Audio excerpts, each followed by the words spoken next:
साम्राज्य न्यूज, सामान्यांचा असामान्य आवाज। डीपीडीसी निधीवरून राजकीय वातावरण तापलं। खासदार प्रणिती शिंदे यांनी गुरुवारी जिल्हाधिकारी कार्यालयात पदाधिकारी व कार्यकर्त्यांसह आंदोलन करत निधी रोखल्याचा निषेध व्यक्त केला। डीपीडीसी निधी कोणत्याही एका व्यक्तीचा नसून तो शेतकरी आणि ग्रामीण विकासासाठी अत्यंत महत्त्वाचा आहे।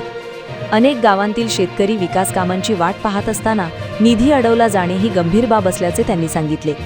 त्यांनी थेट पालकमंत्र्यांवर निधी अडवल्याचा आरोप करत प्रशासनावरही वरचा दबाव असल्याचा दावा केला। यावेळी त्यांनी अधिकाऱ्यांवर शासनकर्त्यांच्या दबावाला बळी पडत असल्याचा आरोप करत जोरदार घोषणाबाजी केली। आपल्या इकडे नवीन कलेक्टर या ठिकाणी यांनी चार्ज घेतलाय।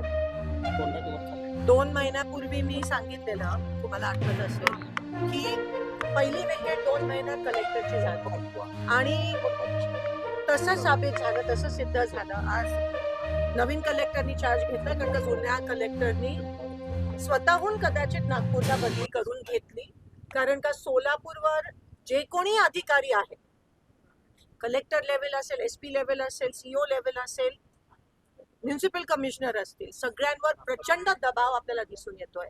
हातबळ झालेत अधिकारी। खरं तर मला अधिकाऱ्यांचा वाईट वाटतंय की एवढ्या संविधानाची शपथ घेऊन एवढे कष्ट करून इथपर्यंत येतात, कष्ट करून, आणि राज्यकर्त्यांच्या दबावामुळे, एका ठराविक विचारसरणीमुळे ह्यांच्यावर प्रचंड दबाव आणि प्रेशर की विरोधी पक्षाचं काम करू नका, आणि त्या गोष्टीला प्रत्येक एक करून हे अधिकारी बिचारे बळी पडतात। आम्ही अधिकाऱ्यांच्या बाजूने बोलतोय, पण पूर्ण सिस्टीमच अशी खराब झाली आहे की अधिकाऱ्यांचा रिस्पेक्ट राहिला नाही।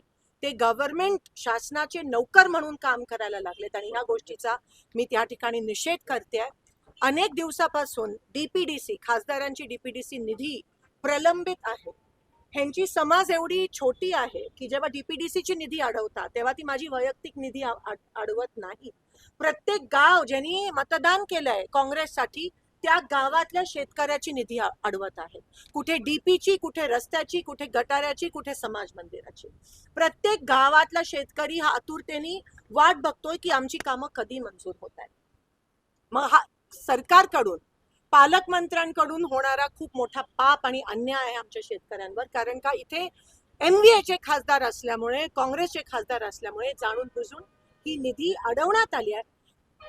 काही अधिकाऱ्यांशी जेव्हा मी फोनवर बोलते तेव्हा ते म्हणतात की मॅम आप समझ सकते हो ना हमारे ऊपर कितना प्रेशर है। मला मी नाव घेऊ इच्छित नाहीये, पण हे प्रेशर आहे, हा दबाव आहे। आज मी या पत्राद्वारे, कलेक्टर नवीन आले तामिळनाडूचे, संविधानाची शपथ घेऊन प्रचंड कष्ट करून इथपर्यंत पोहोचले, यांना मी निवेदन देते, 15 दिवसात आमच्या डीपीडीसीची, आमच्या शेतकऱ्याची, आमच्या कष्ट करणाऱ्या गावकऱ्याची निधी जर मंजूर करून दिली नाही तर आम्ही आंदोलन आणि किंवा अमरण उपोषणाचा या ठिकाणी